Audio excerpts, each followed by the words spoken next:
The Mural Gazer, Episode 5, Awakening. When he woke a second time, the sun was illuminating a rim of cloud over the coast mountains with its blinding light. He attempted a smile, watching the blazing bulk of the molten planet heave itself over the faux horizon, but his anticipated joy proved unsustainable, the dawn's splendor failing to warm or cheer him. Coffee. That's all he could think about.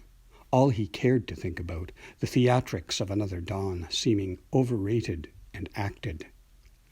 There was a Serious Coffee just down the road, and a Tim Hortons a couple of clicks beyond that at Mill Bay Junction. He'd shoot for the first and a bracing latte, settle for the second, and a working man's brew, if needs must. Let's go, he cajoled his stiff carcass. Firing up the matrix, he was cheered by the residual warmth streaming out of the heater vents. There were moments, if you looked for them, when it was comfy to be alive.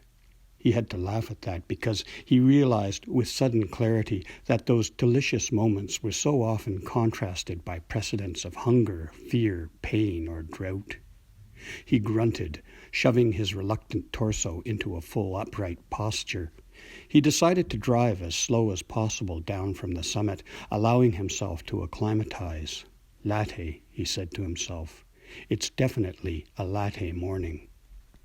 Sirius was opened, as it turned out, thank God.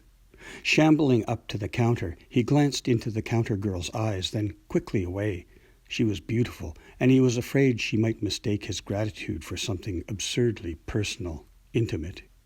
He just wanted to watch her, love her for who she was, one of those bright, confident, glowing beings who aren't aware of the effect they have on ordinary mortals. Innocence, when it outlives childhood, can be a variant of pure wisdom. He ordered a scone and coffee, mumbling like an inmate. That will be $8.50, she said. Would you like your scone warmed up with some butter? He nodded, fishing his wallet out of his back pocket, flipping it open, and slipping out his credit card. There you go, she smiled, sliding the card reader across the counter. Your scone will be ready in a sec. Your coffee will be over there when it's ready. She nodded toward the far end of the counter, past the espresso machine, then pointed the way with a slender, goddess-like finger, as if he were a foreigner without even a rudimentary grasp of English.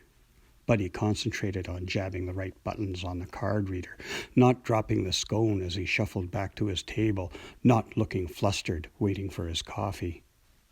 He only remembered those slightly embarrassing details because moments after, faintness struck for the first time. It almost overwhelmed him when he went to pick up his coffee. Stroke, he wondered, dizzy and disoriented? Nah, it was more like nausea, self-loathing. He imagined himself staggering around like a drunk, weaving his way to the espresso counter and back to his table, but nobody seemed to notice. He set himself down heavily, waited for the episode to end, the room to lurch back into position squared to the pull of gravity. Then he sipped his latte and tried to forget about it. Leanne and the kids. He thought about them instead, and how he should have missed them more.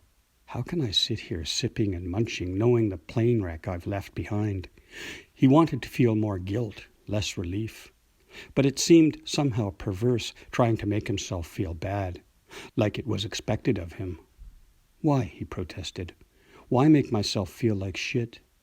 The question wouldn't go away, hung in the air like stale cigarette smoke. Was it visible to the other patrons and to the counter girl? A cartoon text box floating like a placard above his head, waiting for someone to put in the idiot words? He extricated his mobile from his jeans pocket, switched it on, watched warily as it came to life, the black screen a backdrop for the stylized white apple with the defining bite taken out of it. He punched in his security code once the phone had completed its opening routines, and there it was, the red icon in the lower right corner, letting him know there were messages for him on his answering service. He jabbed it. You have 6 new messages and no saved messages, the monotone voice informed him. Press 1 to hear your unplayed messages. Wincing, he poked the keypad.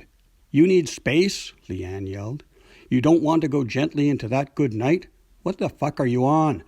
Panicked, he hit the red button, hanging up. Christ, what were you thinking? After a moment's pause, with his head bowed in an attitude of contrition, Buddy looked up. If anyone had overheard Leanne's rant, they weren't letting on. The old boys hadn't paused their ruminations about the idiocy or genius of Donald Trump. The counter girl was busy with a customer. Still, he felt exposed. Dutifully, Buddy slurped his latte, swallowed his scone, and left without a backward glance.